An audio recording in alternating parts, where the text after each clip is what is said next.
BJP ने राष्ट्रपति पद के लिए अपने उम्मीदवार का ऐलान कर दिया है। इसके लिए उसने द्रौपदी मुर्मू के नाम का ऐलान किया। उम्मीदवार लिस्ट में सबसे ज्यादा चर्चा द्रौपदी मुर्मू की हो रही है। तो कौन है द्रौपदी मुर्मू, जिस पर बीजेपी ने साधे एक तीर से दो निशाने? देखिए रिपोर्ट।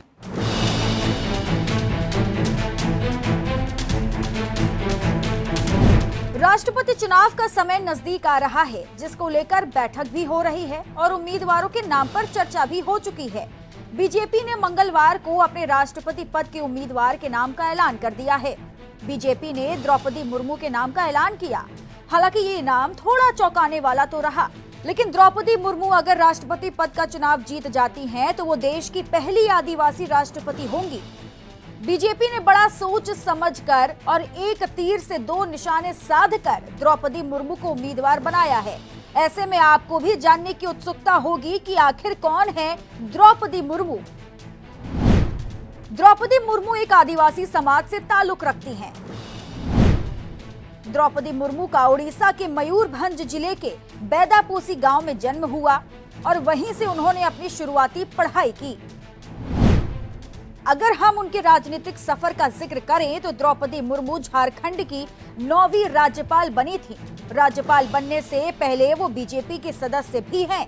यही नहीं, द्रौपदी मुर्मू साल 2000 में 5 साल का कार्यकाल पूरा करने वाली झारखंड की पहली राज्यपाल भी रह चुकी हैं। उड़ीसा में बीजेपी और बीजू जनता दल गठबंधन सरकार के दौरान वाणिज्य एवं परिवहन मंत्री भी वो रह चुकी हैं। इसके अलावा मत्स्य पालन और पशु संसाधन विकास राज्य मंत्री भी रह चुकी हैं।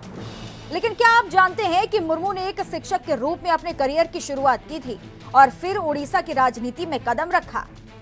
मुर्मू 2000 से लेकर 2015 तक भगवा पार्टी की एसटी मोर्चा की राष्ट्रीय कार्यकारिणी सदस्य भी रह चुकी हैं। उन्होंने 1997 में एक पार्षद के रूप में चुनाव जीतकर अपने राजनीतिक जीवन की शुरुआत की थी।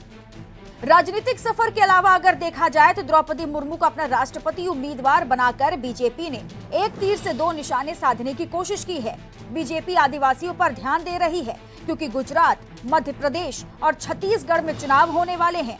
इन राज्यों में आदिवासियों का अच्छी खासी संख्या है, इसलिए आदिवासी मतदाता पार्टी की योजना के लिए काफी जरूरी भी है। इसके साथ ही द्रौपदी महिला मतदाताओं को लुभाने में भी पार्टी की मदद कर सकती हैं। 18 जुलाई को राष्ट्रपति चुनाव होने वाले हैं, जिसको लेकर उम्मीदवारों के नाम का ऐलान तो हो चुका है।